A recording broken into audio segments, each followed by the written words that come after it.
بسم الله الرحمن الرحيم. السلام عليكم ورحمة الله وبركاته. أعزائي المشاهدين، أعزائي المتابعين، أسعد الله أوقاتكم.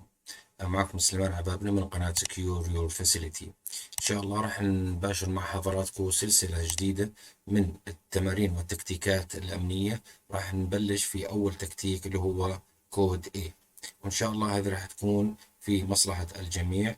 تهدف هذه القائمة التشغيل إلى بناء القدرات الأمنية لدى موظفين الأمن والحماية، نشر الثقافة والوعي الأمني ضمن فئات الموظفين بمختلف المنشآت ومختلف أنواعها. اليوم إن شاء الله راح نتكلم عن تمرين اسمه كود A، وهو الإجراءات الأمنية المضادة أو في حال وقوع حادث سطو مسلح لا قدر الله.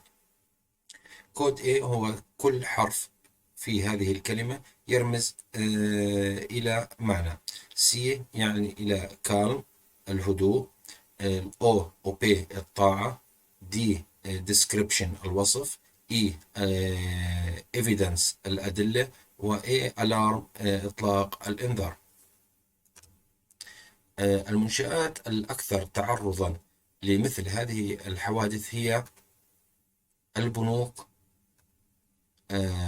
الصرافات الآلية ال ATM، محلات الصرافة،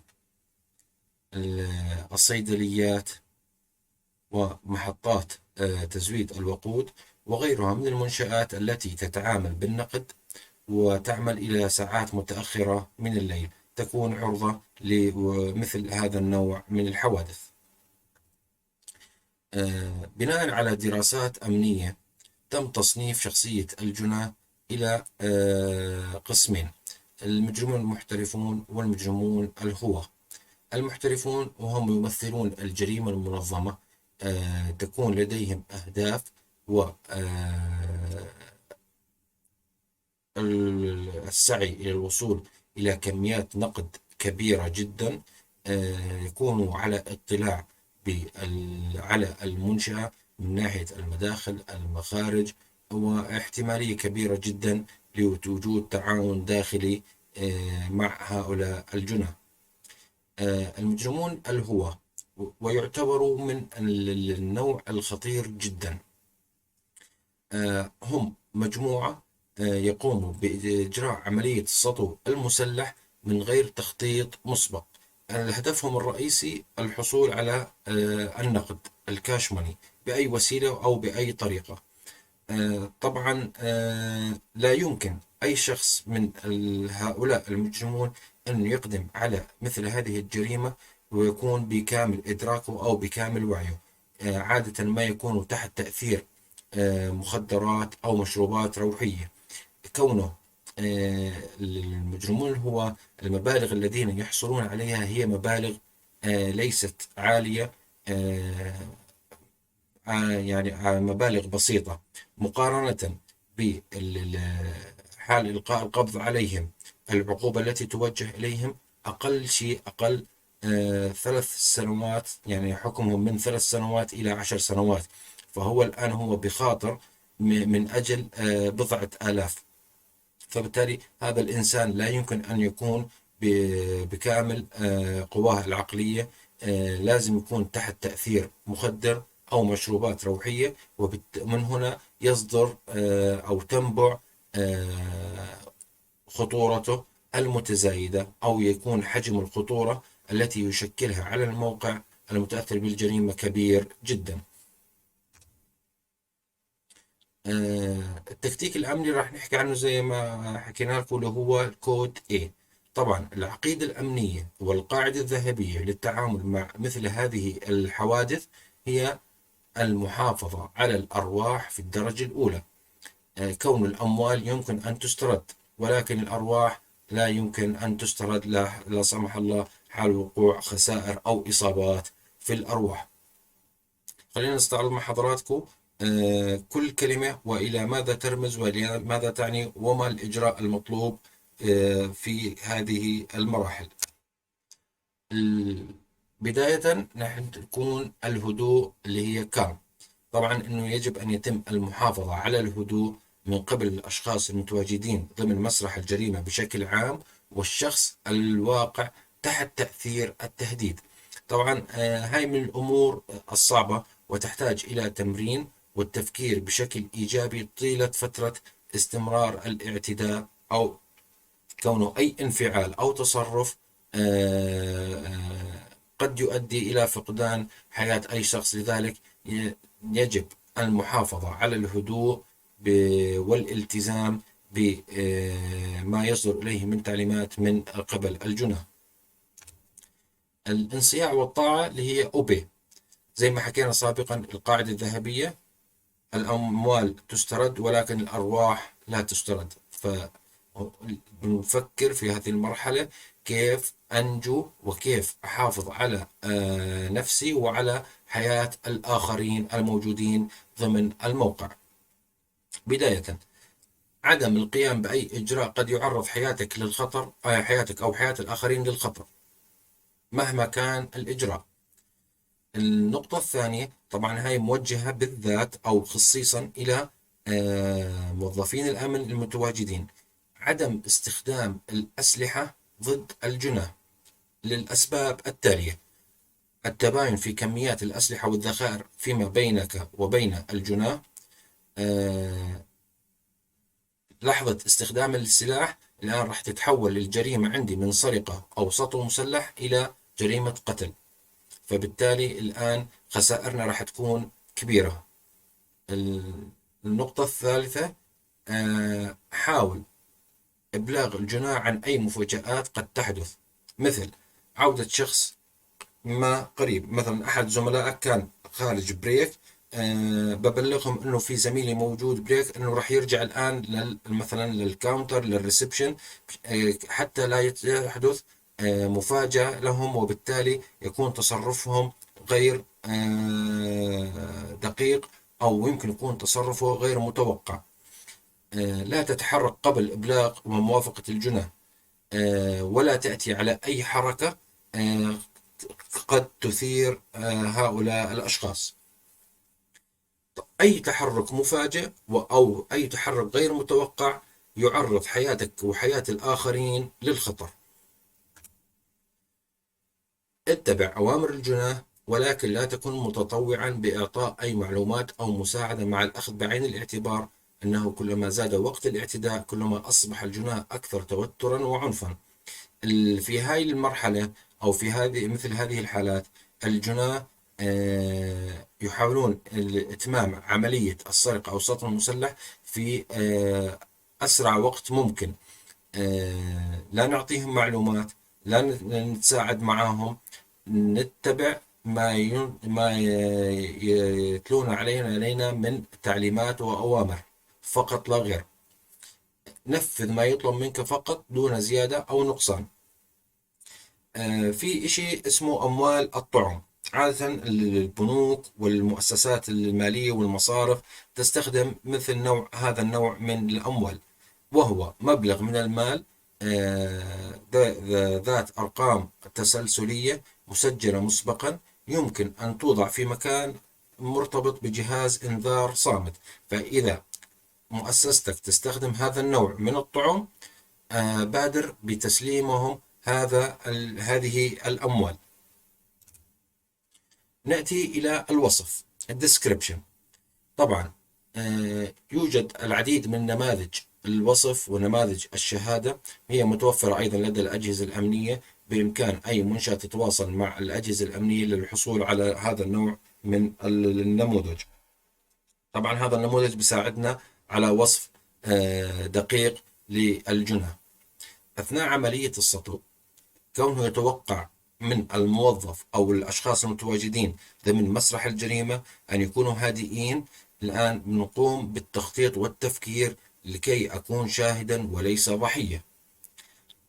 أيضا يطلب منك ملاحظة الجناه بنفسك دون مناقشة أي شخص، وتدوين ملاحظاتك ذهنيا. صحيح الآن أغلب المنشآت، أو يعني خلينا نحكي لدرجة 100%، معظم المنشآت لديها كاميرات مراقبة وتقوم بالتسجيل، ولكن في بعض الأمور يصعب على كاميرات المراقبة التقاطها، فبالتالي نلجأ إلى الأسلوب اليدوي والأسلوب التقليدي اللي هو الوصف من قبل الأشخاص الموجودين داخل مسرح الجريمة. الأمور التي يجب أن يتم مراعاتها في وصف الجناة: أولا عدد الأشخاص. اثنين الخصائص الجسدية مثل الجنس، العمر، البنية، اللون، هذه الأمور يتم ذكرها. خصائص الوجه، إذا تمكن من رؤية الوجه، شكل الرأس، لون الشعر، الأنف، الفم، وغيرها من العلامات الفارقة في الوجه. المعدات أو الأدوات المستخدمة لتغطية الوجه. نلاحظ إذا في وشم معين أو ندوب أو ملابس التي يتم ارتدائها من قبل الجنة. الآن نأتي إلى السلوك، أنماط كلامهم، الألقاب، أي أسماء يستخدمونها، وطرق تحركاتهم وحركاتهم داخل الموقع. الأسلحة المستخدمة سواء كانت سكين أو مسدس، سلاح آلي، بالإضافة إلى لون السلاح. وإذا تمكنت من معرفة نوع السلاح يعطينا نقطة أفضلية. الآن أسلوب الهروب، بالإضافة أيضا إلى المركبات المستخدمة، إذا نستطيع الحصول على نوع المركبة، لونها، رقمها، هاي أيضا من الأمور الجيدة والتي تساعد وتسهل إلقاء القبض عليهم. الاتجاه الذي استخدموه في الهروب، الأموال التي تمت سرقتها أو تم السطو عليها المبلغ المالي. هاي الأمور ممكن أن نعمل نموذج لهذا هذه النقاط. نشتغل على تدريب الموظفين على آلية تعبئة هذه النماذج حتى يسهل عمل الأجهزة الأمنية في إلقاء القبض على المجرمين. فيما يخص الأدلة، الإيفيدنس، طبعا من خلال ملاحظاتك الذهنية حاول التعرف على جميع الأماكن التي تواجد بها الجناة للمحافظة على أي أدلة يمكن العثور عليها ضمن مسرح الجريمة. المحافظة على مسرح الجريمة وعدم السماح لأي شخص بالدخول أو المغادرة لحين وصول الجهات الأمنية المختصة. أيضا البقاء في مكانك وعدم التجوال غير المبرر، الأمر الذي يؤدي إلى إتلاف أي أدلة أو بصمات داخل مسرح الجريمة.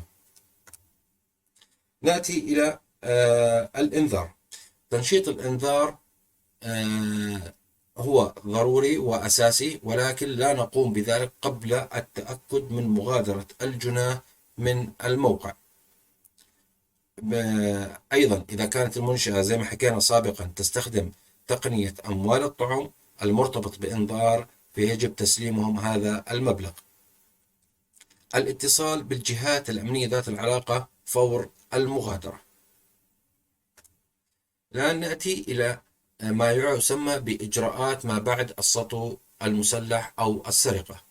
طبعا هذه الإجراءات تعتمد على مبدأ توزيع الأدوار فيما بين الموظفين، الأمر الذي يساعد الجهات الأمنية ويسهل عملهم في إلقاء القبض على الجناة وإعادة الموقع للخدمة في أسرع وقت ممكن، وهي كما يلي: يجب أن يتم تحديد هذه الإجراءات مسبقا لكل شخص، يعني كل شخص لازم يكون عارف الدور الذي سوف يقوم به حال وقوع مثل هذا النوع من الجرائم لا قدر الله. أولا بنحدد الشخص المعني بإبلاغ الجهات الأمنية، الشخص المعني بتقديم الإسعافات الأولية حال وجود مصابين، الشخص المعني بمتابعة سيارة الهروب، الشخص المعني بحماية الأدلة ومسرح الجريمة. أيضا من النقاط المهمة عدم مطاردة الجناة فورا، كونه قد تعرض نفسك لإطلاق نار أو الخطر أو بسبب اعتقاد خاطئ من قبل الجهات الأمنية أنك أحد أفراد الجناة. يتم إغلاق الأبواب وكافة المداخل والمخارج حتى لا يتمكن الجناة من العودة والدخول إلى المبنى واحتجاز الموجودين كرهان.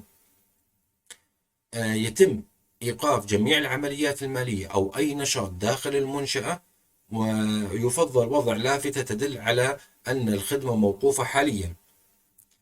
عدم السماح لأي شخص بالدخول إلى الموقع، هاي طبعا من مسؤولية موظف الأمن الذي يتواجد في الموقع.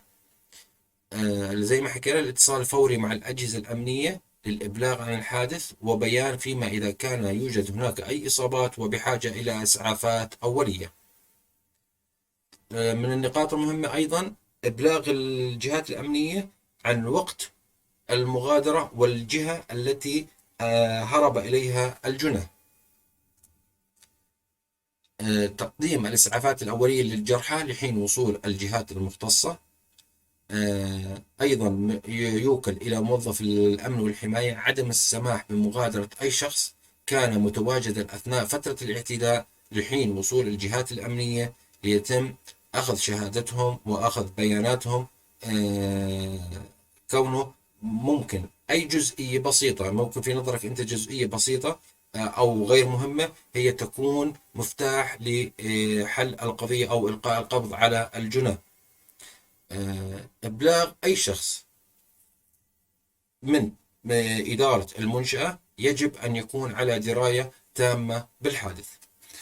من النقاط الرئيسية والهامة عدم مناقشة أحداث الجريمة مع الغرباء بما في ذلك وسائل الإعلام. عدم نشر أي معلومة عن الحادث عبر وسائل التواصل الاجتماعي. عدم الإفصاح عن المبالغ المسروقة إلا للجهات ذات العلاقة. طبعا إخواني النقاط الثلاثة الأخيرة هي من النقاط المهمة ويجب مراعاتها، كونه أي تصريح في هذا الشأن قد يحدث خلل في التحقيقات الأمنية وإلقاء القبض على الجنى. هيك إخواني إن شاء الله بنكون أنهينا هذا التمرين، وأتمنى أن تكون المعلومة وصلت للجميع ويمكن الاستفادة منها، ونتمنى الأمن والسلامة لكافة المنشآت الموجودة في بلدنا الحبيب الأردن. والسلام عليكم ورحمة الله وبركاته.